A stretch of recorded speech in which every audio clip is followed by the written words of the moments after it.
Hi. What do I want to talk about?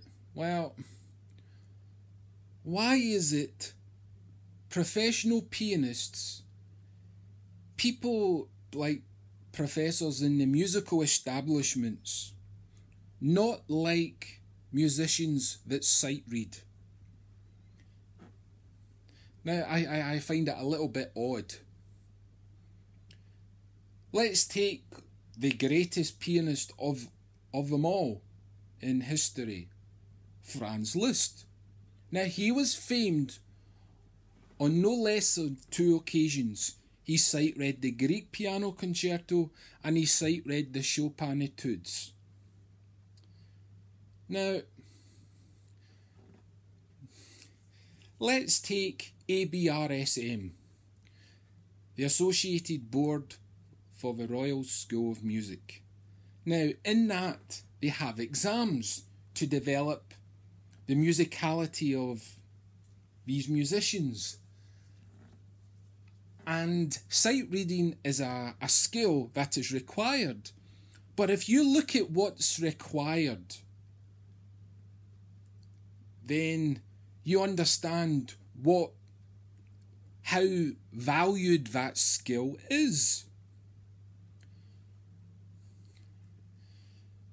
Now, let's take a British pianist in the history of music, and his name was John Ogden.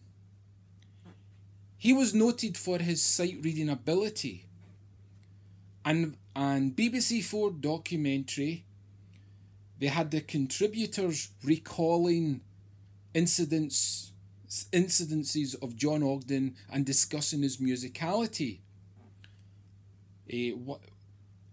Another pianist, Ashkenazi, was one in the documentary, and we have a fellow British pianist called Stephen Huff. But he said something in that documentary about sight reading and more importantly,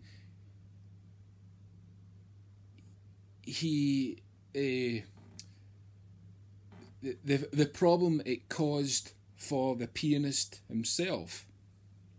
Right?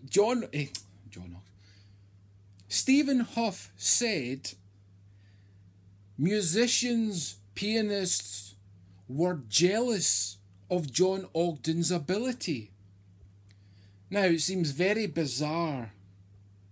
On the one hand, all these musicians sincerely are trying to motivate musicians in being the best they can.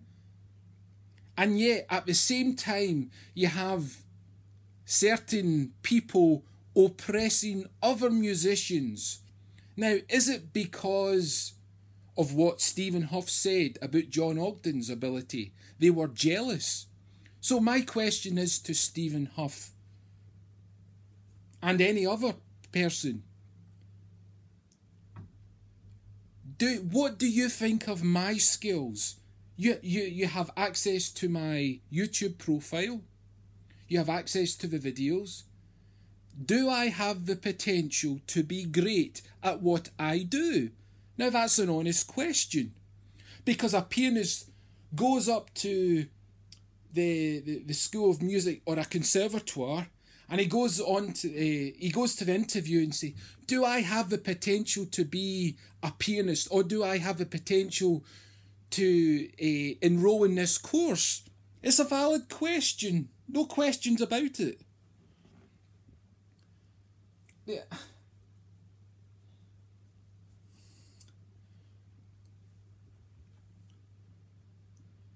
So,